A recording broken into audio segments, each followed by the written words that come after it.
Welcome back to the weekly headlines. I'm Kevin Hart. I'm Mike Wimmacher. And let's get to the news.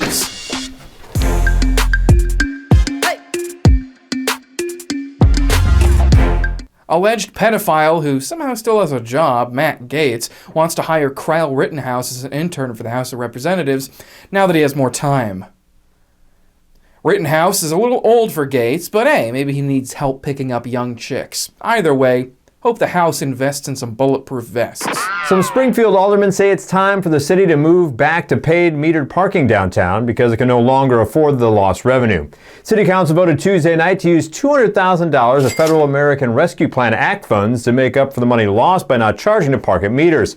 Without that vote, city officials say they would not have been able to make payroll for workers whose salaries were covered by the parking fund. On top of taking away free parking, the city council is also looking to ban collecting $200 when you pass go. Only two Republicans, Liz Cheney and Adam Kinzinger, actually voted to censor Paul Gosar over an anime video on Twitter with his face where he kills AOC and attacks Biden. Of all the people I would have expected to actually vote for the censure on the right, Rodney Davis seemed the most likely because of that baseball game he won't let us forget about. Just like I didn't offer articles of impeachment when Nancy Pelosi inspired a gunman to come try and kill me and my friends, I believe we have to address domestic terrorism in this country.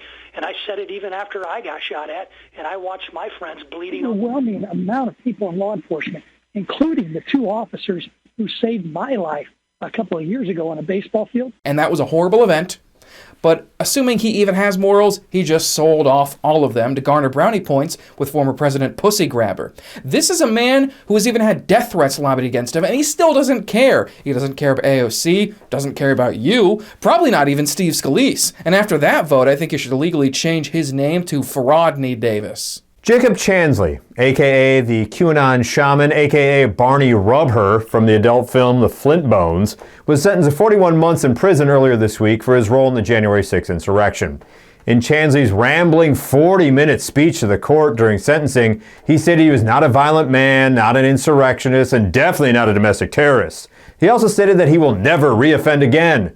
Want to make sure of that, Q-Sham? Well, why don't you burn that outfit? Oh, and how about not storming the Capitol next time? Non-fungible tokens, or NFTs, are a sort of digital ownership receipt, popping up in the art world as of recent. Some find it a game-changing new way to collect things, and others think it's a scam. I don't know much about NFTs, so I'm not going to go into depth on them, but they've caught on with many celebrities and companies who want to get in on the action. One of the celebrities is somehow Quentin Tarantino, which is odd because this man still shoots movies on film, watches movie on 35mm film, and exclusively listens to records and hates anything digital. So he is catapulting himself into the 21st century. Oh, he'll be in hog heaven when he finds those OnlyFans accounts of girls showing their feet. The NFL sent out a memo to teams earlier this week informing them of stricter COVID policies the league will be enforcing during the days after Thanksgiving. The memo includes mandatory testing for all players and staff the Monday and Wednesday after the holiday, and mandatory mask wearing for all players and staff while inside club facilities from November 25th through December 1st. The memo also establishes new requirements for surveillance cameras in team facilities for the purpose of enforcing COVID-19 protocols. Defensive player said, great, another possibility of being picking up a face mask penalty, while Aaron Rodgers said, this affects me how again? And those are your weekly headlines. I'm Mike Wimmacher. I'm Kevin Hart. And we are out of here!